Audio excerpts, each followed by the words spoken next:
Hi, this is Rob from Principia Tutors, and today we're going to be talking about quadratics. You first see quadratics in Algebra 1, and then they show up in a lot of math classes after that, as well as on the SAT. So it's a pretty important topic that shows up again and again, so it's good to have them squared away. And a quadratic is a special type of polynomial that is of the form ax squared plus bx plus c. I'll write a y equals, where a, b, and c are constants, and x is a variable. So for today, we're going to be working with the equation y is equal to x squared plus 10x plus 24. Okay, so there are four different types. There are four different forms for quadratics that you frequently see. That's standard form, factored form, zeros, and graphic form. And the ability to convert between any of these, so maybe they give you the graph and they want you to go to standard form, is pretty important. So the goal is to, given any one of these types of forms, you can get to any of the other ones. Okay, so the way that we come up with factored form is it's going to look like y is equal to, and we're going to draw two parentheses. We're going to have two x's here, and I'm drawing two blanks for these other numbers. So we're going to try to find these blanks.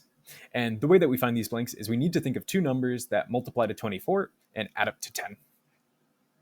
So they need to multiply to 24, add up to 10. If you think about it, you'll eventually come up with the numbers 6 and 4. So 6 and 4 multiply to 24, and 6 plus 4 is equal to 10. So the numbers that we want in our blanks are 6 and 4. Okay, and this is factored form. And one way that we can check if we actually factor correctly is we can just FOIL this back out. So let's go ahead and FOIL. And we get x squared plus 6x plus 4x plus 24. And this is equal to y is equal to x squared plus 10x plus 24.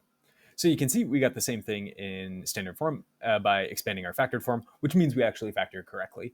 If we expanded it back out and didn't get what we had in standard form, that would mean we did it incorrectly. Okay, so the reason why we go to factored form in the first place is that it's really easy to derive the zeros from factored form. So the zeros are any x value that turns our y into 0. So we want to look for y values of 0. So what we can do is go ahead and substitute in 0 for y. So we'd get 0 is equal to x plus 4 times x plus 6. Okay, and so we have the multiplication of two terms here. We're multiplying x plus 4 times x plus 6. And the way to get 0 by multiplication is that either x plus 4 needs to equal to 0 or x plus 6 needs to equal to 0. So we can actually break that into two equations, and we can say x plus 4 is equal to 0 and x plus 6 is equal to 0. Solving these guys gets you x is equal to negative 4 and x is equal to negative 6. So these are our zeros, negative 4 and negative 6. We can also write them as coordinates. These guys, we were trying to find a y coordinate of 0. So our coordinate for negative 4 is negative 4 comma 0. And our coordinate for negative 6 is negative 6 comma 0. So either of these are usually acceptable. X is equal to negative 4 or negative 4 comma 0. And x is equal to negative 6 or negative 6 comma 0. Okay, so now we have two coordinates, which we can go ahead and graph. And we're not going for complete accuracy here. We're just doing a rough sketch. And our graph is going to open upwards. It's going to look something like that. How do we know that our graph opens upwards? Well, our graph opens upwards when a is greater than 0. In this case, we had an a is equal to 1, which is greater than 0. Greater than 0 also means positive, and the way that I like to remember it is that we have a positive a, and our graph looks like a smiley face. If we had a negative a, it would look like a frowny face. So positive smiley face, negative frowny face. Okay, now it is your turn to try a practice problem. I want you guys to try coming up with the factored form, the zeros, and the graph of the standard form, y is equal to x squared minus 11x minus 42. So go ahead and pause the video while I give you guys a moment.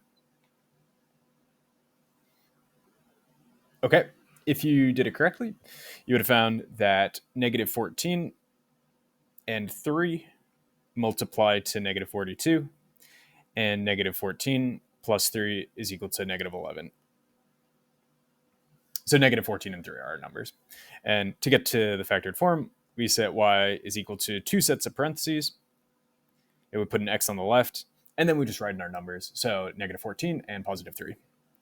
Negative 14 and positive 3. Just like last time, we're going to multiply this back out to check that we actually did it correctly. So let's go ahead and FOIL this. And we end up getting x squared minus 14x plus 3x minus 42, which is going to simplify to x squared minus 11x minus 42. So that's the same thing as our standard form, meaning that we did indeed factor correctly. Okay, so from the factored form, now we can go ahead and find the zeros. And remember, the zeros are any x value that makes y equal to 0. So we're looking for y values of 0. So we can go ahead and substitute 0 for y, and then write the same thing on the right side, x minus 14 and x plus 3. And so we have 0 is equal to the multiplication of x minus 14 and x plus 3. And the way you get 0 by multiplication is that either this guy equals to 0 or this guy equals to 0. So we can go ahead and set each of those individually equal to 0. X minus 14 is equal to 0, and x plus 3 is equal to 0, to find that x is equal to 14 and x is equal to negative 3. And these were associated, we substituted y 0 in for y, so they're associated with a y coordinate of 0. So we can go ahead and write them as coordinates, like 14, 0 and negative 3, 0. And again, usually either of these are accepted. The x is equal to form or like these two coordinates. But so from those coordinates, we can go ahead and produce the graph. And we're not going for complete accuracy here. We just want to do a rough sketch. So those are our points. And we're going to find that our graph opens upwards because our a is greater than 0. Our a is the same as the one from the last one, where a is equal to 1. So our coefficient before x squared is 1, which is positive. So because a is positive, our graph is going to look like a smiley face. If our a was negative, it would look like a frowny face. Okay, that's it for today. Thanks for watching.